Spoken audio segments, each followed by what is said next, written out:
Bonjour à tous. Oh, c'est fort. Alors, je suis ravie d'être ici. Merci Henri, merci Mediamix pour l'invitation. On m'a demandé de parler en anglais, donc si est-ce que ça vous dérange, on fait ça en anglais, comme vous voulez? Ok. Alors, je recommence. Good morning, gentlemen and ladies. So I know Henry and Leticia and Clarice for many years. We've been working together a lot, and there's a lot of familiar faces in the crowd. But the last time I was here was 2 years ago.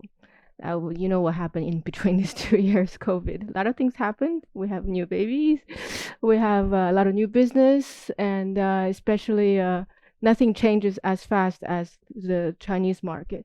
So I'm here today to give you an update of everything that is changed and is still changing in this very dynamic market. Il est où la cliqueur? Le cliqueur, c'est là. Okay. So we will spend the next hour or so together talking about the changes that's going on in the Chinese market. But before doing so, let me just give you a very quick introduction about who we are. The agency that myself and Estelle works for is called Hylink. We're the largest, I would say, independent digital communication group in China. When I say largest in terms of revenue, we're ranked #1 in China for 13 consecutive years. We have presence over the world, but mainly based in China, covering first, second, and third-tier cities. Japan, Korea, US we have office in New York, Los Angeles. We have a technology center based in San Jose, which is led by our CTO. In Europe, our first implementation is London. I opened the Paris office, and then Milan office. Paris was opened 2.5 years ago, right after I was here, and Milan was opened October of last year, and we have office in Munich. 2,400 employees, about on 3 continents, and 2 billion euros turnover. We're traded on the Shanghai Stock Exchange, so it's a public company. In terms of service, we offer 360 degrees, A to Z, from strategy consulting to media buying, campaign, media planning, buying, strategy, new retail commerce, influencer marketing, brand ambassadors, all the way to content production, because our group believes in that content is going to be the future. So we have acquired into the group like the equivalent of Netflix of China, which produces not only advertising but long métrage, documentaire, TV programs. So it's all within the group. In China, we have a huge range of clients. A lot of the iconic brands have been working with for over 10, 15 years, because as a second stage, Chinese brands are coming into Europe. So we're also well positioned to help them to come here. And in Europe, we have more of a focus on the luxury and fashion brand. So you can see from our choice of implementation in London, Paris, and Milan is our focus to serve the luxury and fashion sector. But of course, we have other brands in banking, in FMCG, design, and food, everything. So today's topic, China. It's everywhere. I mean, you cannot open today a newspaper, whatever you read on your iPad or iPhone, or even Le Matin or the Taxanzeiger, whatever you read, there's always China. A lot of it's very impressive about the country, but there's also news that are not so impressive about the country, as you all know it. It's a very controversial country for many reasons. But one thing you cannot dispute is that in terms of economy, it's becoming the second largest in the world, just after the US, and it has risen to be sort of a superpower in many aspects. It's a very, very digital country. You know that from before, but it's a country, it's a agricultural country, which means that 60% of the population is farmers. So for a country like that to have almost 60% of internet penetration is incredible. And everybody has at least one mobile. That's why you have like 112% of penetration that comes from that. For most Chinese, their first phone ever is a smartphone. They never seen fixed line before. They don't ever heard of a fiber optics. The first phone they ever have is a smartphone, the iPhone, that they can swipe things. So the Chinese do everything from the moment they wake up, buying, socializing, booking, tickets, buying houses, playing, from every single one of their needs is satisfied in the internet, in the digital world. So in this aspect, China has gone really far, because one reason is because it has skipped many stages of development. It was able to just jump directly to being a very digital economy. In terms of technology, China, by the same logic, because it has leapfrogged over many other stages of development, it has taken the lead globally on many of these elements, such as 5G, artificial intelligence.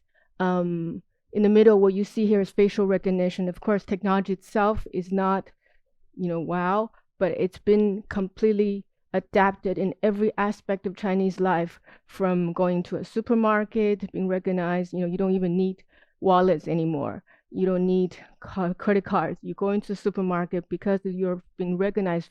Your facial recognition will give you access to everything. You walk out with your shopping cards. This is obviously a way to track every single citizen, their movement, from the moment you enter the country to the moment you leave. They know exactly where you are. Of course, for the Europeans, that is really scary. But you have to understand, for the Chinese, there's nothing new. We were born into a world where we have no privacy anyway. So in exchange for privacy, we get a lot of the conveniences which Europeans have taken for granted for many, many years, such as the convenience of booking a doctor's appointment, the conveniences of being able to purchase things and have it delivered right away. Another factor during the COVID, because of this very efficient facial recognition tracking system, they're able to track someone who were affected with COVID within minutes. We will know where he has been for the past number of hours, to able to isolate it. There's another sort of reason why the country was able to come out of the pandemic much quicker than other countries. Cashless. It's really becoming a cashless society. This little photos there, yes, it's not a joke. Even beggars in China, they will not take cash. When you want to help them, they take out a little QR code. They say, "Scam me." If you give them a piece of money, they're looking at you going, "Oh, what am I going to do with that?" So this is obviously, again, based on the leapfrog type of an advantage they have, but also the governments strategically have chosen this area to hugely invest and sponsor the development. In many of these areas, China has taken over the US in terms of patents, copyrights, for the new scientific discovery on these technologies. And you all know China is the largest, the luxury market in the world. And the COVID has only pushed this to accelerate this process.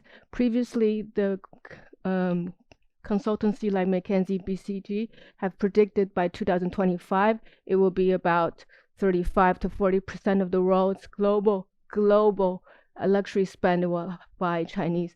But then that figure has been pushed to even 50% by the analyst, simply because when the rest of the world's economy is suffering, luxury has been stalled, has suffered, but not the case in China. If you look at the big group like Richemont, Kering, and the LVMH, the alike, they have all reported anywhere from 20 to 30% increase year on year. This is coming out of a COVID pandemic. They suffered very little during after the pandemic and picked up very, very quickly. And it's thanks to the Chinese consumers. This is the prediction by JP Morgan, the investment bank. This is for year 2020. They think that by Q3 and Q4, the post-pandemic economic growth will be back to the same rate as it was before. But in reality, this is actually even more. The green bar is actually even higher, which means that the growth, the Chinese market economic growth, have exceeded the expectation. Not only did it recover Q3, Q4 of 2020, where the rest of the world is still really suffering from the pandemic, it has exceeded expectation in terms of academic growth, economic growth. And you've heard of the term revenge spending. So right after the confinement was sort of released, Hermes, in one single day, there was a record-breaking sales. They have never made so much money in a single day as they have done in a single flagship store in Shenzhen in China. And then this year, we also came up with the term revenge tourism, because for the May holiday, for October holiday, since the Chinese are not able to or do not want to, because for the Chinese, the rest of Europe is like a big red zone of a lot of virus, so they don't want to move. They have money, they want to move, they want to buy things, so there are a lot of travel within the country, specifically to places like Hainan, which is the Thailand of China. So during the Golden Week holiday, they spent $69 billion, and this was 30% higher than any other year in terms of spending on travel. So, whereas I was talking to you about changes, a lot of things have changed. You've heard of the term change of paradigm. Here I'm talking about paradigm of change. For those of you who are working with the Chinese market, you know that the only thing doesn't change for the Chinese market is that everything changes constantly. So from the government regulations, from the new platform, from the consumers' behaviors, the trends, and in terms of what works, what doesn't work, in terms of advertising messages, everything is constantly changing. Whatever works this month, next month is already obsolete. And even in China, people seem to not be too panicked, or they're not lost. And on the contrary, they seem to embrace these changes. They seem to thrive on these changes. And one of the reasons is that the concept of change is deeply rooted in our culture, in our DNA. Our oldest book called I Ching, which some of you might know it, which is written 100 before Christ, 1000 before Christ, in the Chunqiu dynasty. It's one of our oldest, most influential writing, based on which there are philosophies such as Taoism, Buddhism are based on. This entire book is dedicated to change. It's dedicated to anything that from the universe, the star alignment, down to the everyday, day-to-day, things that are changing your life. The book gives you guidance on how to confront changes, how do you take decisions when you're confronted with changes. And this has become a book of, not only influential in terms of our philosophy, but becomes a book of like guidance for even modern Chinese up to today. And because of this attitude, sort of very towards change, this deep-rooted cultural, this makes the consumers adapt very, very quickly to these changes, and especially to the changes that's happening in the market. So for the next section, I'm going to focus on this, and I'm going to focus on these particular area. The first is called age and gender subversion. I will explain each in the next section. There's taste evolution, technology appropriation, consumer journey randomization, trending platform adaptation, and overseas luxury buying predictions. So these are going to be the topic I'm going to talk about in the next half an hour. So first, age and gender subversion. What do I mean by that? first of all, there's what I call the silver economy. So for the past 2 years, I don't know if you have been reading every research, every sort of papers teaching you to focus on the Gen Z. It has become an obsession for a lot of the luxury and fashion brands. They're just chasing after the Gen Z because they're the driving force behind luxury consumption, especially in China. That is still true, but during this time, another group of consumers have emerged.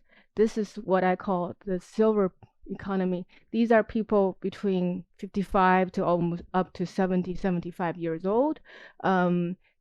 Because this is probably part of the Chinese aging population, which is more of a demographic problem. But because out of that problem, there became a lot of opportunities, because these people, they are relatively well-to-do. They have accumulated wealth themselves, but they have parents, they have children who are giving them money, and most important of all, they have nothing to lose. They are living in a country where it's rising in power and everything, and they no longer need to take care of their second, third generation. They still do, but when it comes to life, they want to live. They want to buy things. They want to have the same enjoyment as their children. So they are spending like you wouldn't believe. On Tmall, the people who have purchased luxury goods that are over 60 years of old have increased 60% over this past 2 years, because Tmall tracks everybody's spending. They have IDs for people. They know which age group, which social geographic they belong to. It has increased by 60%. And these influencers in this category actually have a bigger follower than the younger group, because they're rare. So there's a need for people at this age to look up to the influencers, to understand how they're living, how they're spending, what are cool, anything from fashion, cosmetics to like electronic toys. They want the latest, they want the coolest, they want the most expensive, because they know they're at the end of their life. This is the time for them to enjoy everything. And this is an incredibly powerful consumer group that most brands have been neglecting, because they are so busy, chasing after the Gen Z. There's the he economy. This also was a byproduct of a demographic problem. As you know, China had the longest term, the one-child policy for the past few decades, and this has produced a phenomenon that some, especially in the rural area, people prefer to have girls. So people prefer to have boys. So as a result, there's an imbalance in terms of population ratio. We're looking at about 56 to 57% of 43.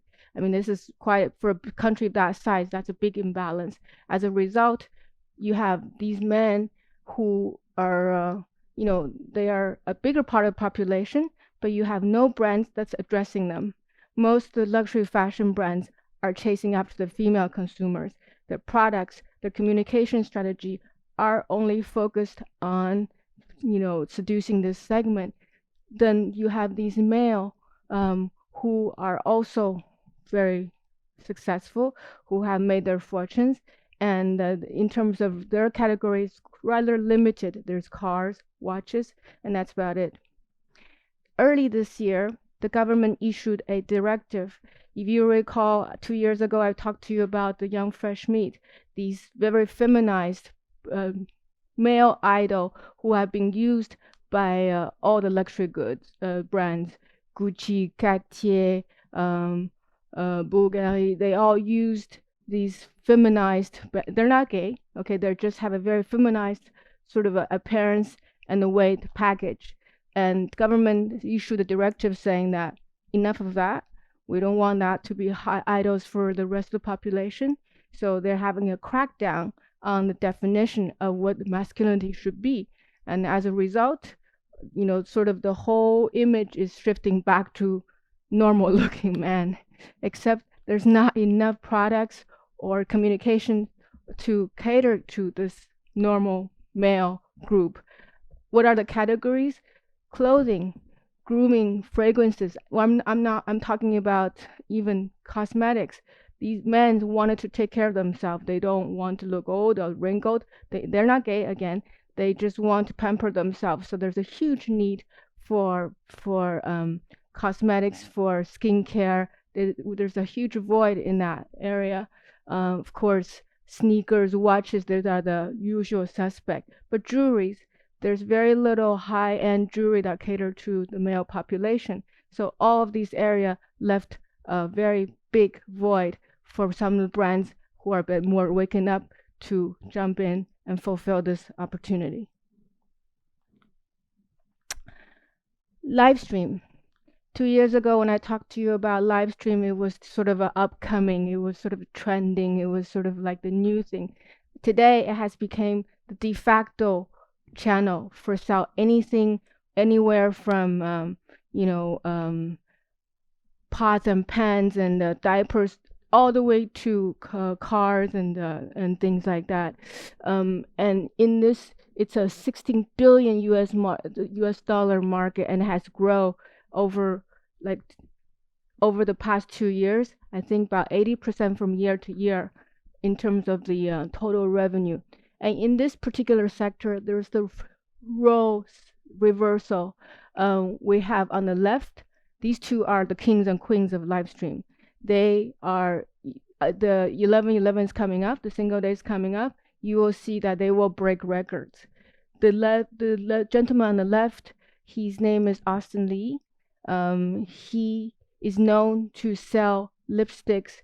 Within 10 minutes, he can sell millions of euros worth of lipstick within a 10 minutes of live stream session. He used technique such as, he will say that, look at this color. Would you want this color to be on your lips, or do you want it to be on the lips of your husband's mistress? So he says things like that, and then the woman just clicking like crazy, buying. He's capable selling to easily millions, I am not joking, within minutes of lipsticks. He tries on himself, he gives all kinds of advice, he's obviously good. And then on the right, your left, your far right, we have a fashion blogger whose name is Viva. She's a normal fashion blogger, started her career selling, bags and the clothing. And there she's selling rockets. I'm not talking about a toy rocket or anything. It's military used rockets that cost $2 million a piece. But if you buy from her, she will give you a 20% discount. So she sold 5 rockets within like half an hour of live streaming. 5 rockets, military used. So you can see this is a very crazed world. You're laughing now, but all the luxury goods are jumping up. 2 years ago when I was talking to fashion luxury brands about live streaming, they're like, yeah, never.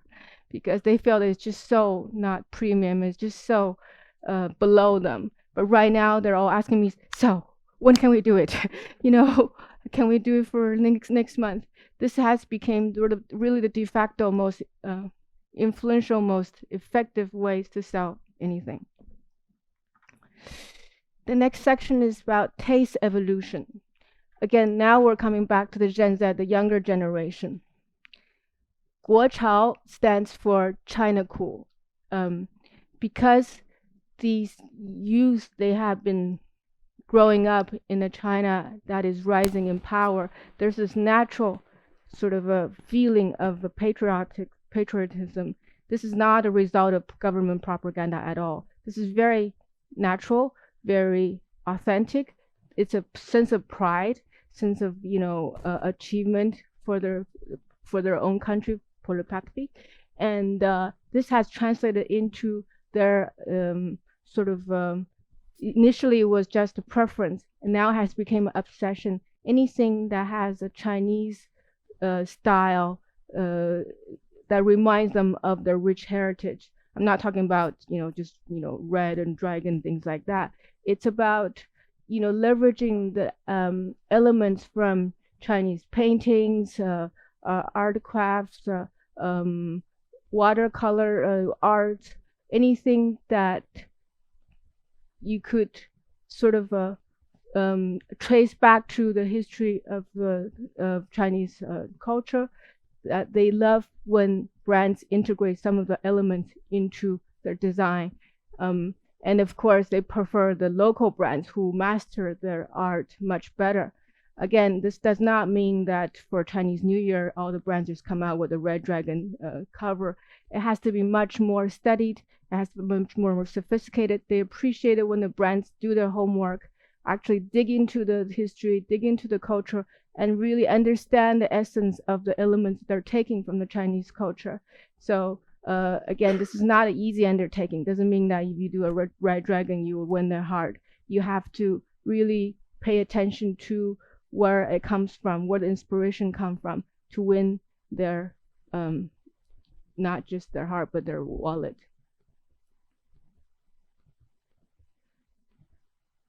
Xiao Zhong Chao stands for niche brand craze. So this is a trend not only by young generation, but millennials, even the baby boomers as well. They began to really focus on the brands that are less well known, that doesn't bear a big logo like Gucci, Hermes, which is sort of a passé, which is almost being badly viewed where you have something with a big LV logo on it. They want something that it's representative of their taste. They want something that's not easy to obtain. Previously, this belongs to the elite group who are able to travel to Europe very frequently, discover brands by coming to, into areas of Paris or Milan, or even here in Switzerland, where nobody has been, and discover brands that nobody has seen before and write about it in Little Red Book. But nowadays, with the COVID, they're not traveling anymore. So the only way for them to discover anything is through digital, is through their social media. That is why this is a great opportunity for brands that are either entering or that are less well known, because this is what they're looking for.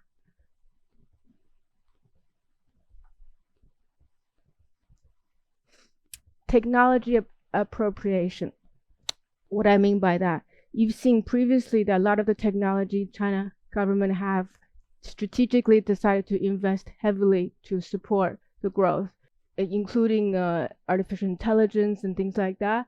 Here in augmented reality, things that were invented maybe elsewhere, but it's been enhanced, improved in China. But once they have adapted the technology, they are very good at implementing it right away in every aspect of the life of commerce. For example, things like that you're only beginning to see right now on the left, where you can try on virtually a pair of shoes by looking at it. LVMH and Balenciaga is only coming out of that technology right now, but China has been experimenting already for the past 2 years. They're already on to second and third generation of this technology, where people are quite used to it, where when they see a product on their mobile, they could, scan their feet or hand to see how it fits, whether it's a piece of jewelry or shoes. On the left-hand side, that's a virtual sort of a fitting room, where without changing the clothes, you can try out different looks. All these things are implemented across the countries in many of the malls, boutiques. It's already part of their everyday life. Here, you only see very, very little of that implementing into real life. Cosmetics, trying on different lipstick, it's also something that they're already used to. Here, you haven't seen that even in Sephora, in one of the more advanced sort of a chain cosmetic stores. You don't see that happening, but that in China is everywhere. Last but not least, integration with mobile games. That's an area where in Europe, the fashion world, whether it's prêt-à-porter or haute couture, are flirting with mobile games. But in China, it's already fully integrated. You have brands that, for example, here's a Mac. It's a case study that Hylink have done. We have taken very popular characters from the King League of this is not League of Legends. This is yeah, League of Legends, and we've taken characters and we matched the different color lipstick of MAC to these heroines in the games. And then there's also a physical representation with a girls band, etc. And that was a huge success. The lipstick were sold out within days, the whole entire stock. So all these technology have been adapted very seamlessly into the everyday life, into the marketing and communication. Virtual reality. We have virtual idol now. In Europe, you are also starting to experimenting that on Instagram, for example. But here we're already China's already onto the second generation of these virtual idols. This particular idol is based on a real life celebrity. He's a member of the boys band, so they have sort of used his image to create an idol for Tmall.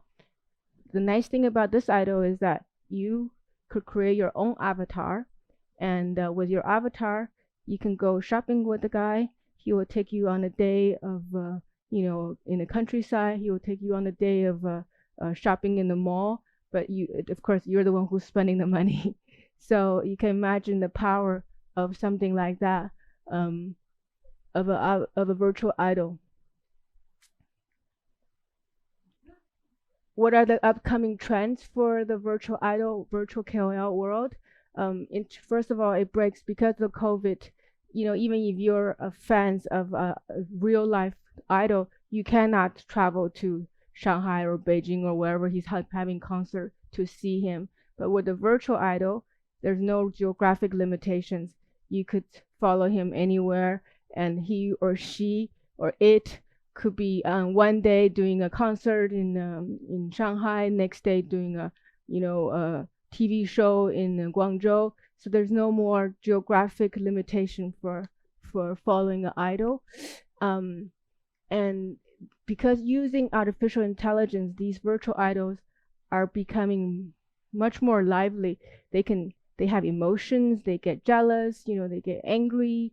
So it's becoming very close to a real life idol. So that by doing that, increase the engagement with the fans. And they can design their behavior according to fans' preference. For example, the fans say, "Oh, we like her when she's pouting," so then they will make her behavior much more. She will pout much more often, etc., etc. All this is powered by artificial intelligence, and they're on the latest trend is that brands are beginning to use these virtual idols as brand ambassadors. They're not going to be cheap. They also cost a lot of money, but it's much safer. As you know, lately there's a lot of scandal about the brand ambassador or celebrity, whether because of he has some kind of let's say not so glamorous habit, or he's been caught with a prostitute. Whatever it is, it has been quite risky business for brands to choose a brand ambassador in China right now, because you never know. Even though you check his whole background, sometimes the things that come out of the closet, it could completely ruin the reputation. The thing about China is that if an idol, if a celebrity has been banned for whatever reason, then he is out of the circuit, he disappears. And as a brand, you must react very quickly. If you still don't react to cancel the contract with him, or you still use his image, you are in a lot of trouble. So this is something doing business in China, you have to be very, very sensitive. Even if you don't believe the scandal, you must react, because this is what the government is, enforcing. This is what the government wants you to do. Next section is about the consumer journey randomization. For those of you in marketing, you all know that the consumer journey is supposed to be a very linear process. You have the stage of awareness, and then you discover the brand, and then you learn everything about it, and then you become sort of attached to it. and then you make a purchase, and you become brand advocate if you like the product, the brand you're buying. But in China, it looks more like this. It's not at all linear. It's a random cluster of different areas, and the consumer could jump from one to another without any patterns.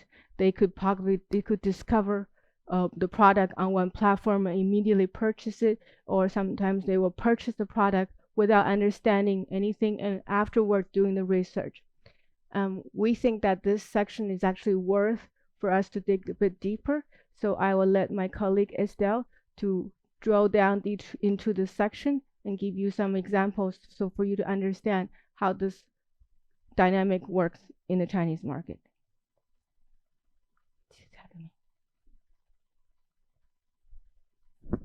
Allô? C'est bon? Merci. Bon, ravi de faire votre connaissance. So I will take over from here. As Yuan just explained that in China we have so many touch points to reach your consumers, right? Please pay attention. Look at all these links, all these lines. They cross with each other, which means what? Which means that in a generally speaking user journey, none of the touch point is independently existing. They coexist with other touch point at the same time. So that's why they have been crossed. We have those for you probably look at so tricky, right? There are so many touch points, especially in China that in general you need like at least 7 touch point to trigger a purchase behavior. In order to make your life easier, we have summarized all these touch points into 4 different dimensions. They are understanding, advocacy, purchase, and life. It looks like something that you've known, right? A circle like this. However, in real case, it's not. As we just mentioned that all the touch points overlap one with the others happens in the same time, in the same space. So what does that mean in terms of the understanding? There are a lot of touch points which to help the consumers to better understand your product, the value of your brand, the value of your product, the savoir-faire, and so on. And advocacy is the touch point that someone will talk about you, talk about your product, talk about the philosophy of the brand. Those are the people that are quite active on social media, on internet in general. So what exactly do they talk about? They talk about their shopping experience with you, with the brands. And in terms of the purchase, it's not just a behavior, it's not just the exact action that they enter their credit card number. We are talking about a whole scenario behind. What does that mean? It's an integration of its whole shopping experience. As Yuan just mentioned that, it's not just only the one-to-one personalized customer service, question and answers. It's a whole, the story happens way before that.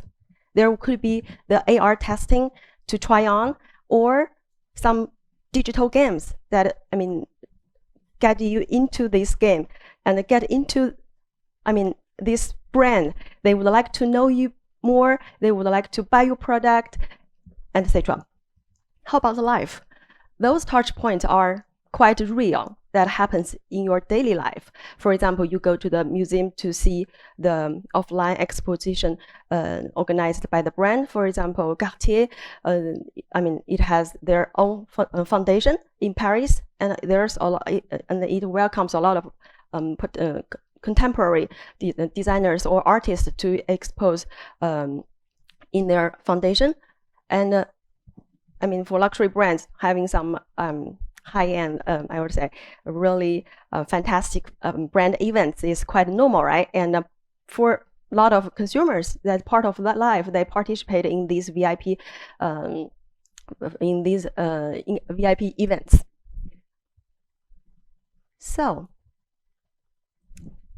based on, characterized touch points, we have grouped, I'd say, just grouped into 3 particular user journeys.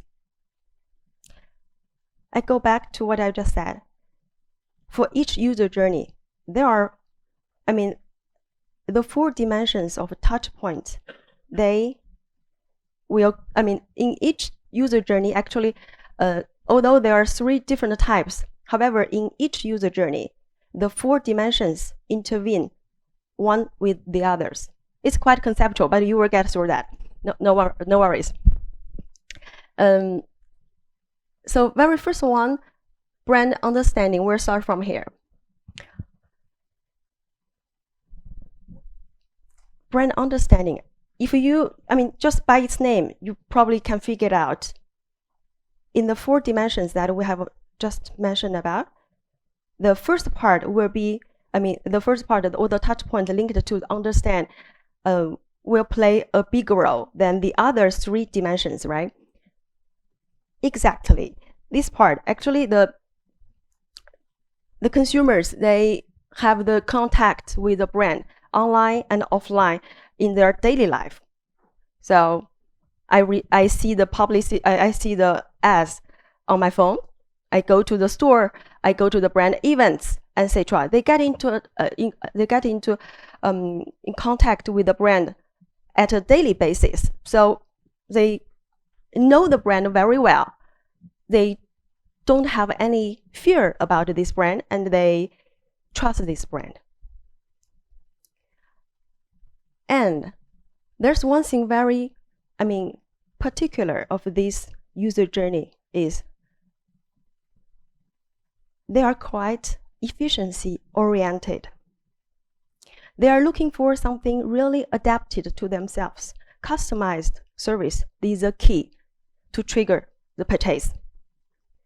We're not just talking about one-to-one, the one-to-one customer service that we experienced everywhere here, right? We're talking about not just the chatbot, but something, how to say, invented by WeChat that, the sales representative could get into contact with the consumer at whatever time the consumer needs. There's no limit of space. There's no limit of time. They have in constant contact. And another thing very interesting is like, in terms of the data, how the data plays a role here is they all the data connected by the brands will, how to say, will be used to help the consumer or help the sales representative to propose something really customized. We're not just talking about your birthday and the brand is sending you an automatic message or automatic email saying, happy birthday. In China, it doesn't work anymore. They're looking for something really unique. How? I will give you a concrete example. For those people who are quite, I'd say, looking for the efficiency and the demanding in terms of the quality of the salesperson, they can just call their salesperson or leave a message saying, I would try on something. Try on like a ring, a necklace, a dress. And guess what's going to happen in the COVID time? You do not need to step out of you don't need to step into the boutique at all. No need. Why? Because there will be a car, a housing car, come directly under your office at the foot of your department. And inside, there will be ambient music. There's a dressing room in the car. You can imagine that. You just need to, sort of dress up a little bit. Get into the housing car and try on whatever you want. So that's a service level that a Chinese luxury consumer is waiting for. and it's happening in China. If you have been heard of the white glove service provided by JD.com, actually it's a passé. Even JD has canceled that service. It doesn't work anymore. And what has been upgraded is what I just said. Housing car come directly in front of you. Try on whatever you want. And what will be the target audience? Let's just give an example. It will be some successful businesswoman, businessman that taking care of their time. So they need the conseil to be precise, to be efficient, to help them to make making the purchase decision, and go for it. And another consumer journey that we have to summarize is called the social-driven conversion. Actually, in this journey, there are two lines. One is started by the consumer themselves. They are quite active in social media. Probably afterwards, our friends will talk about more about the KOLs. Those people are actually, quite, I'd say, passionate about their digital personality, to build on something, about their character in the social media world, not only just in the physical world, but in the virtual world as well. And they are, always try to maximize their social influence. What does that mean? Which means that they are looking for the latest information of the brand, of the shopping experience, good or bad. So let's look for the good. And how about the other line? The other line actually comes from the brand. The brand can really leverage all the diversified social media platforms available in China. There are so many, right? Although we can summarize into big 5, but still there are so many different social media channels. The brand can make the social buzz for themselves. You will think about the two lines, right? If they are all quite active, how to make them cross together? That's the thing. That's what the brand should do. You can have a lot of games that we just mentioned. Chinese people are really fond of game. Do you know the mahjong that we play during the Chinese festival and everyone? It's sort of gambling, but it's quite fun. So actually, in the DNA of the Chinese citizen, game is something really essential. So that's why, especially starting from 2 years ago, for each campaign of a Double 11, the big festival of shopping, there must be a game. If there's no game, it's not chic. Okay, you are not à jour. Voilà. For the gaming part is quite eye-catching.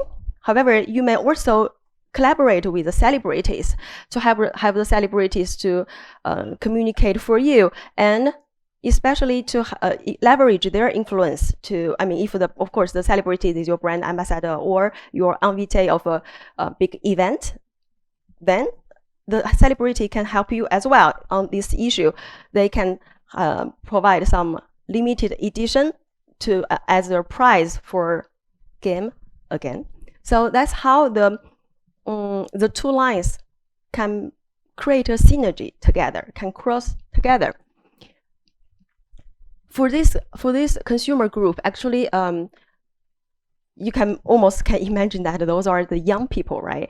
Quite spend a lot of time on the social media, almost spend their life on social media,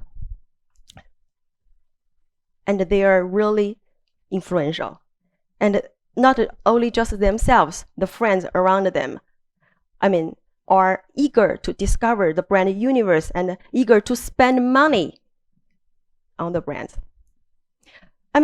Just give you concrete examples. Probably someone has seen, a really wonderful, like Weibo or WeChat post, and just by, compulsive shopping, let's say that we have already bought this product, following their recommendations, and the consumer probably don't know that well of your brand, and they will come back to start from the understanding touch point, to go through your website, to look for your WeChat account, to know better who you are. So what exactly is the product I bought? And that happens. I think that happens to some, of us as well.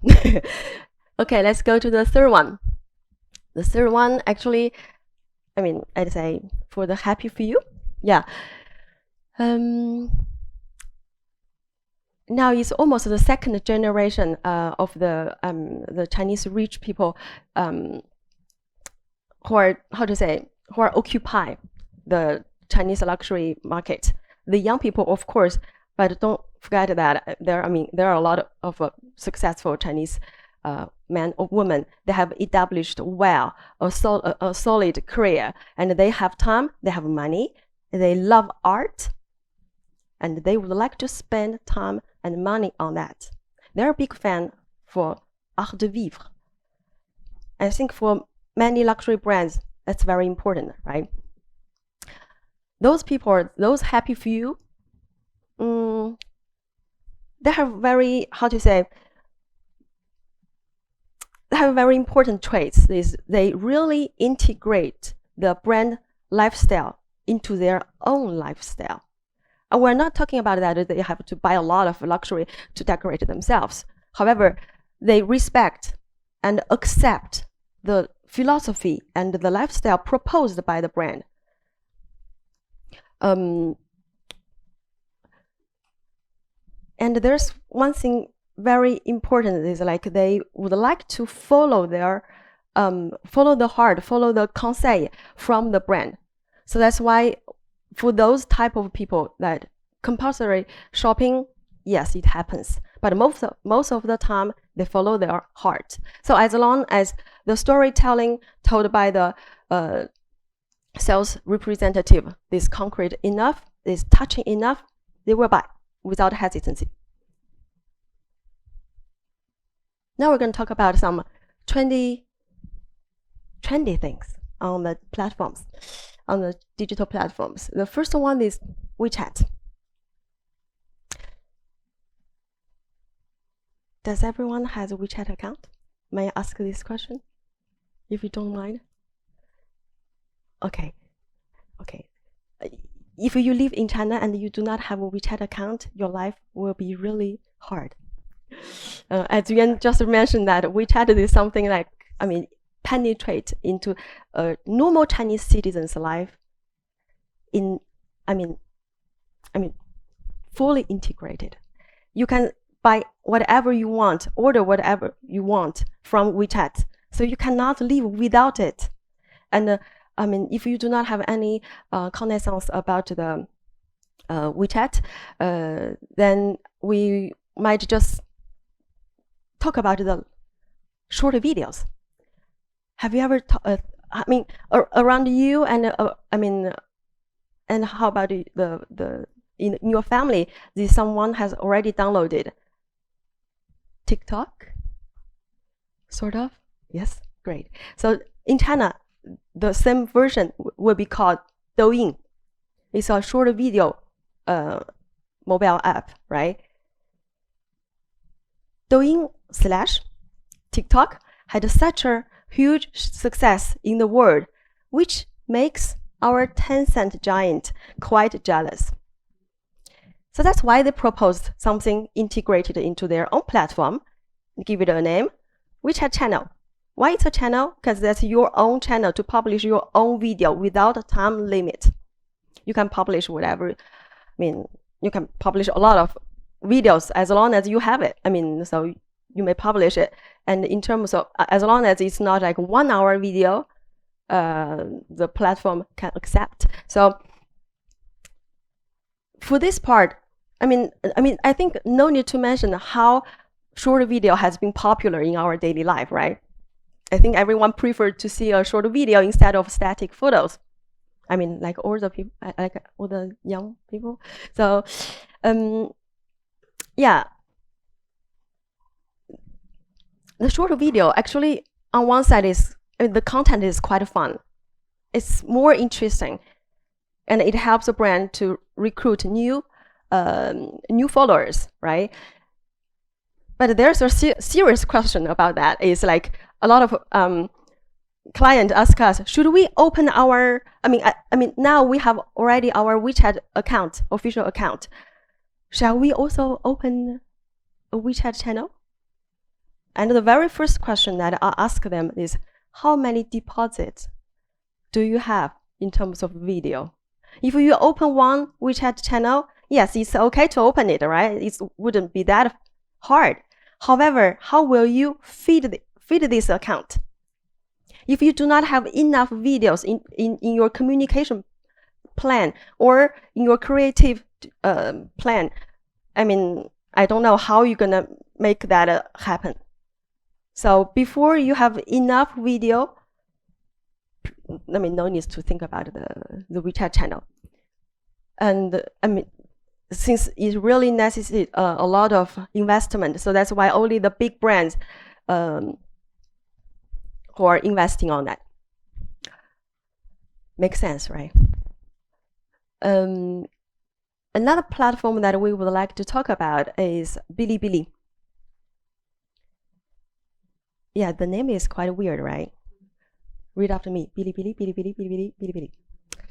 I mean, just phonetically, you will realize that it's not my generation. Yeah, I'm kidding, but still. Indeed. I mean, Bilibili has their nickname. It's called the intellectual kingdom for the Gen Z. Why it's their spiritual paradise? Why it's their intellectual kingdom? I will tell you afterwards. First of all, in terms of their users, 78% of Bilibili users are from 18 years old to 35 years old. I mean, it's quite young, right? And the more shocking information from Bilibili about their user profile is they've said that in the past 3 years, the new recruits on this platform, imagine what will be the average age of them. Please give a guess. 20? Nice guess, 21 years old. So that's extremely young. You probably will wonder, do they have enough purchase power for our brand? Who knows? Probably in several years they do. But if you do not appear in front of their eyes, either, I mean, I would say that a harsh word, but either you totally disappear in front of them, either they forgot about you. So Bilibili is almost, we can say, almost dedicated to the Gen Z. So what's a particular part of these people? Gen Z is someone who was born after 1990s, right? Let's just record its definition.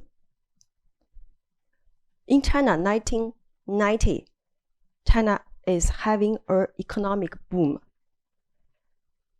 Those children were born in a very stable environment of China, and their family are trying their best to invest on this only child, the only child, I mentioned that. So they are quite well educated. Either they already received overseas high education, either they have traveled a lot with their family. They know what the world look like outside of China. They're not afraid of foreign country. They're not afraid of foreign language, even foreign culture. So just let's call back to the Guo Chao that Yuan just said, right? You've seen the dragons, the red, and the Chinese culture elements. Have you identified that there are so many design code we are quite familiar with of the Western world? They actually, in the roots, in the core, yes, they use a Chinese element. However, they are interpreted in a most modern way, in the most, how to say, chic way you can imagine. When they illustrate or how to say an old story, they're telling it in a really fashionable way. It's not only red. They have the color combination has really been, I mean, internationalized. So that's their taste. And for those people, they are not only well educated, but thanks to that, they are really good at expressing their ideas. They're good at, how to say, good at creating things. Bilibili, why it has been their paradise is because you can say whatever you want, express as you like. So Bilibili also get a nickname thanks to this trend. It's like the people who work hard, who love study, who are the most curious are on Bilibili. You can find whatever information that you are looking for on Bilibili. So that's why it's their intellectual kingdom. And the funny thing for Bilibili itself is, before, it's just a platform of the community, a community to group the people who share the same interests. However, now, I don't know how it works. Don't know how to sound. Okay, that's fine. This is a ad. This is a, how to say, splash ad that when we open the mobile app of Bilibili, you will see this. Bilibili has transformed itself from a pure platform into a commercial platform, which means all the brands are welcome. They have the ads. They have also the, how to say, the way, the tools to help the brand to create some really funny and interesting storytellings. Bilibili will have a team to help the brand to help the brand to do their storytelling. Will give guidance, etc. Also, Bilibili is, how to say, select and recommended the luxury brands or other FMCG brands to collaborate with KOLs. The KOLs active on Bilibili.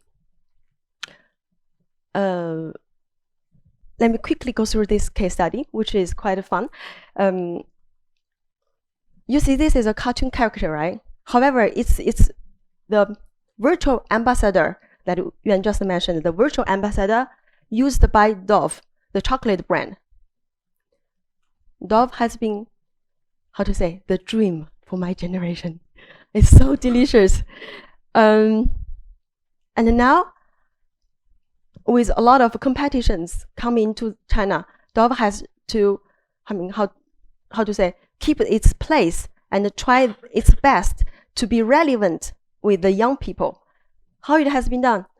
So, firstly, it invented its virtual ambassador called Xiaofu, who share the same, how to say, the same sound of the Dove. And Dove has collaborated directly with Bilibili to create create a very funny storytelling. It's called Silky. Silky has a how to say, it's a historical word used by Dove for so many years to describe the quality of its chocolate. Our chocolate is silky. However, coincidentally, on Bilibili, silky means happy.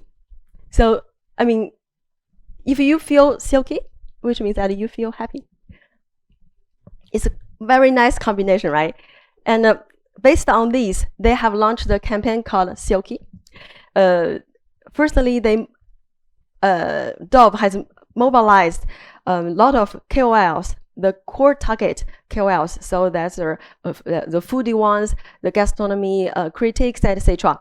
And afterwards, Dove enlarged this KOL collaboration to collaborate with the cartoon designers to integrate Dove into their cartoon series, or collaborate with the music creators. The music creators to integrate Dove into their music. So there are a lot of collaborations going on for this campaign, and it has reached, really big social buzz on Bilibili, even across Bilibili, and on the whole internet. The last one that we're going to talk about is called Weibo. In China, there are 2 W for the social, for the social marketing. 2 W, Weibo and WeChat. And Weibo, actually, it has been also evolving itself. Now it has become a more or less playing a role of information, like the hot news. If you do not have a Weibo account, and you do not know what will be the hot word, the hot topic of the day, honestly, you are out. Among the young, okay?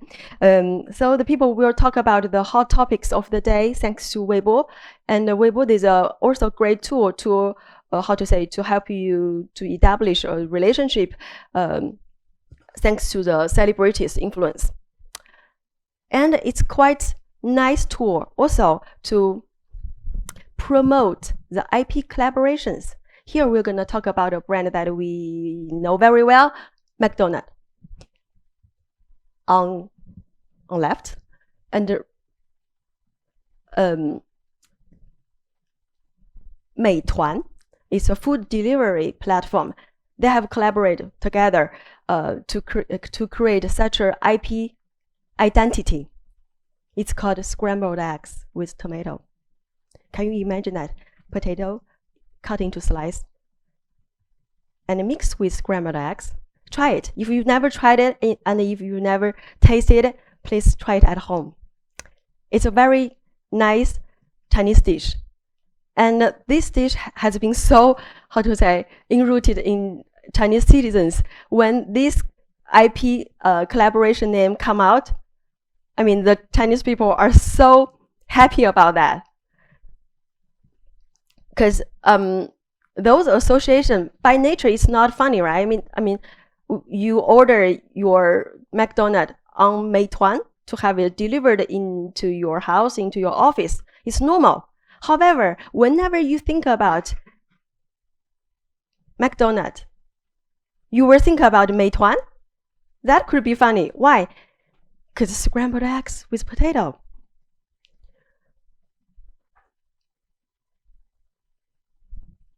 To conclude, not really to conclude, towards to the end, I'd say. We'll talk about the overseas luxury buying.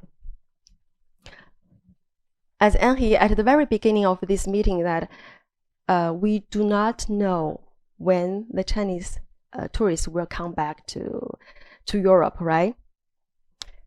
Indeed, we do not know.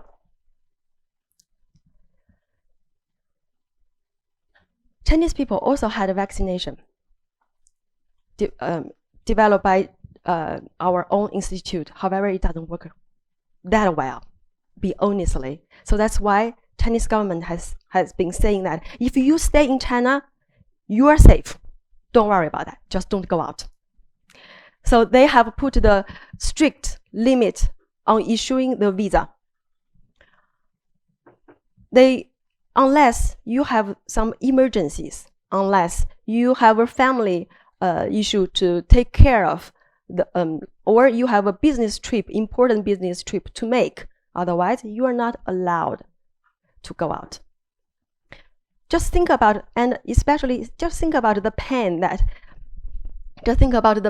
you're gonna take after going back from your travel. There are at least 14 days of quarantine will happen on you. You have no idea what hotel that you're gonna live in, what kind of food you will eat during these days. It sounds already quite crazy and worrying. right? However, the good news is, although you cannot go, although the Chinese consumers cannot go out to do their fully shopping, but there's some place they can go. It's Hainan Island.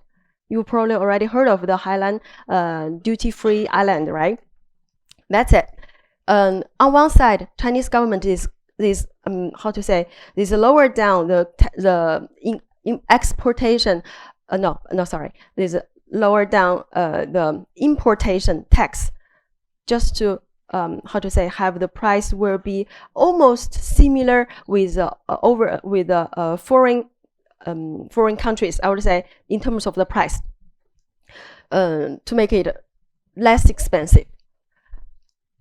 And they have, Chinese government has been putting a lot of effort in boosting Hainan economy, the duty-free economy.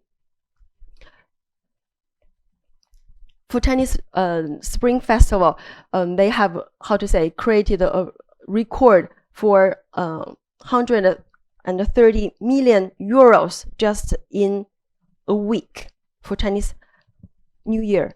However, this record has been broken, like that, by just 1 week, Golden Week, the Chinese National Day, which happened at the very beginning, the first week of October.